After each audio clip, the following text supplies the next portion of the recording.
So I need to talk about universal currency and how this works. Now, the way the universe works is, once again, whatever energy you put out must come back. So if you're wanting, for example, money, or you're wanting love or a house or what have you, when you put it out, by law, the universe has to send it back to you. These are the laws that we should have been taught when we were a child. If somebody was serious about making sure we're thriving in this life, if they were serious about that, they would have taught you the universal laws, which is what I'm telling you. All right. So when you go out and let's say you pay your car note. Car note is $600.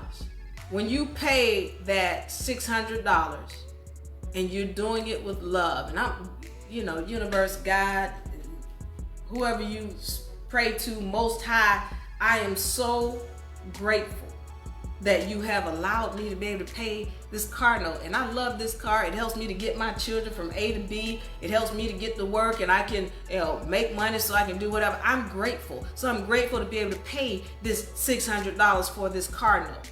Well, when you put it out like that, by law, the universe has to give it back to you. I need you to pay attention to what I'm saying. Now I'm just telling you about universal law. And the way the universe works, most of us know. Some of y'all Bible thumpers know. Some of y'all Bible thumpers don't even read the Bible. But, tenfold. If you're putting it out with the right energy, it can be tenfold and then some. Because, listen, here's hierarchy of laws. This right here, natural laws, is up here right under universal law. Natural law says that we live in abundance. We live in abundance. But somebody has taught us to be scarce and we gotta hoard everything. We might not get more, so stock up. We live in abundance. And when you know that you live in abundance, then you don't worry about where your funds are gonna come from, because listen, the universe been doing it for you the whole time. The universe has been doing it for you. You've been asking for things and you didn't know how you were gonna get it. Then all of a sudden it just shows up. And you think it's, I got lucky. No, the universe has been doing it for you because you've been putting out. If you want it, you must give it away. Then you're building up your, what I call, universal currency. You must build up your universal currency. What does that mean? Some people, for example, they tend to put out a lot of negative energy, whereby they're saying negative things here, speaking negative about this over here, negative. And then they want to run to the universe and ask for something and haven't recognized that they haven't put anything in. The universe is also a bank. Some of y'all have heard of Akashic records. If you've heard of Akashic records, put it in the comment section. If you've heard of Akashic records, just type Akashic records in the comment section. That is a bank. And what it is holding all of your spiritual energies or spiritual baggage, even from other lifetimes. That is a spiritual bank. And we all have one. So the universe is holding on to your energies. So it's just like if you go to the bank and you put in $100 and it's not feasible for you to go to the bank and be like, well, you know what, let me get $5,000 back. Well, you didn't put in but 100. Then you talking about you want 5,000. You didn't put in anything to be deserving of that what you're asking for. It's the same thing with universal currency. It's the same thing. If you're wanting love, then you got to put out love. If you're wanting money, put some money out. Put it out with love. And it has to come back. It is just a law. It's not Diva Reed making it up. It's not sometimes if you black and then sometimes if you white. But if you got curly hair and if you this tall, then it'll come. That's not how it works. The universe does not care about any of that. Put it out with love. And by law, it's got to come back. That's the law. Universal currency. We got to get to that point first, because right now the people in the society, they're hooked on this thing called Federal Reserve notes. Lexi says, how do we get access to Akashic records? By being in tune with self. Because you'll be able to see other people's Akashic records by what's going on in their third dimension. You got to understand, the people, everybody, yours, mine, everybody's third dimension is reflecting what their Akashic records are. It's reflecting what's going on with them. Everything in their dimension is reflecting what happened to them in the past. You get access when you have knowledge of self and knowledge of these laws. You'll be able to see everything. You'll be able to see stuff you don't want to see. I can look at, especially women, and I can tell what went on in their relationship by looking at certain things. When you're telling me about what's going on at your job, at your house, in public, I know who you are. That's how you get access, by knowing law. We're understanding Akashic records. We're understanding that there is a universal bank. And if you are looking to tap into it, then you need to put something into it. So what I'm saying is, I've said this earlier, that man can't give you anything. Everything you're getting is coming from the universe. It seems like it's coming from man, whether it be somebody give you some Federal Reserve notes or what have you, but that person can only give those Federal Reserve notes to you if you're deserving. I've helped people deal with their mortgage situation, get the mortgage companies off of their back. I've helped, people dealing with their children, get their children back or what have you. But there are things that they have to do on their end. I'm just a conduit. There are things that spiritually and mentally you have to do in order to receive those gifts. If you're not supposed to have it, even if I help you get it, the universe is going to take it back from you. All right? The universe is going to take it back.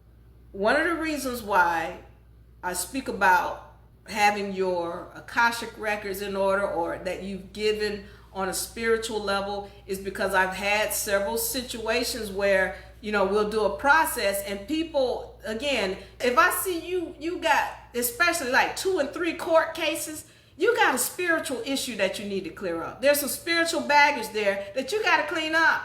Because if you're doing fighting like that, that means that there's a problem where you're not balanced. There should not be a whole bunch of processes that you're doing. So I can give you some examples.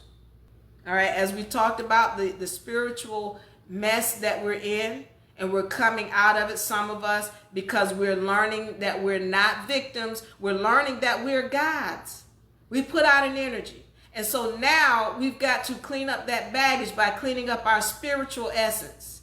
And as you do that, yet the money's coming to you, the wealth is coming to you, the knowledge is going to come to you. The assets that you're looking for, they're going to come to you. And you're not going to have to fight anybody.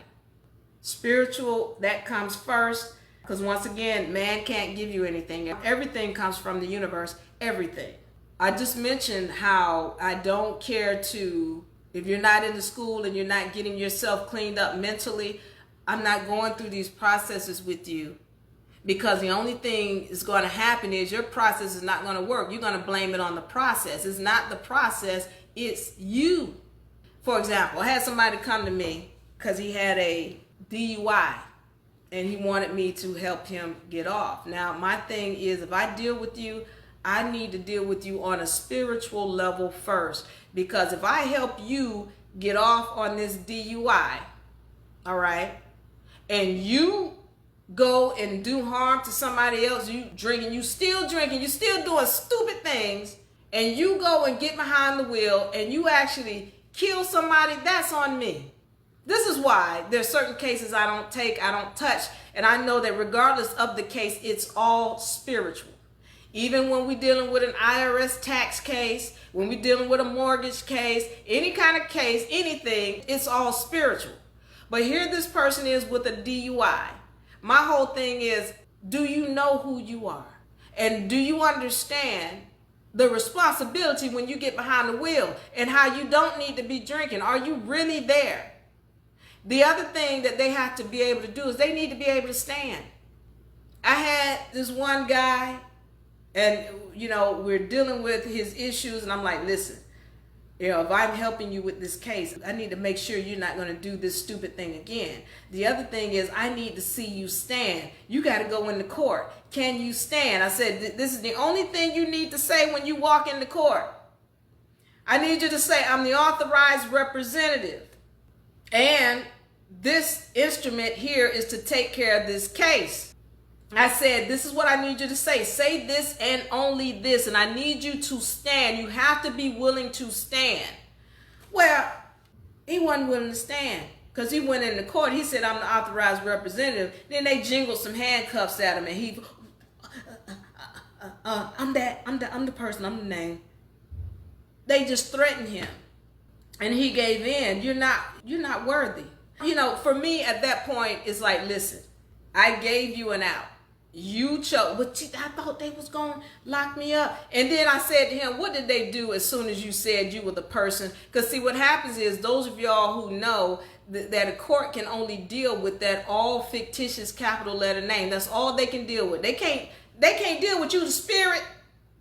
You, the spiritual entity, they can't deal with when you know who you are, when you're under trust. They can't deal with you. But here's again, this was a while back when I was dealing with clients, and I don't deal with clients anymore. If you're not a student, I'm not giving you any kind of legal assistance, period, because you got to know how to stand. Because all he needed to do was say, I'm the authorized representative. But as soon as they scared the life out of him, why were they able to scare him? Because he doesn't know who he is truly. He didn't know who he is. And so here again, you get people who are coming in and, I want to tap into the TDA and write an A for B. Okay. We tap into the TDA, we're going to get you $60,000. Okay, then what? Now, what happened when the IRS come knocking at your door? Or criminal investigation division come knocking at your door? What you going to do? Do you know who you are? Because if you don't, you're going to end up in prison. And then you want to blame everybody else, but the problem is you don't know who you are. Not on a spiritual level, not on a legal level.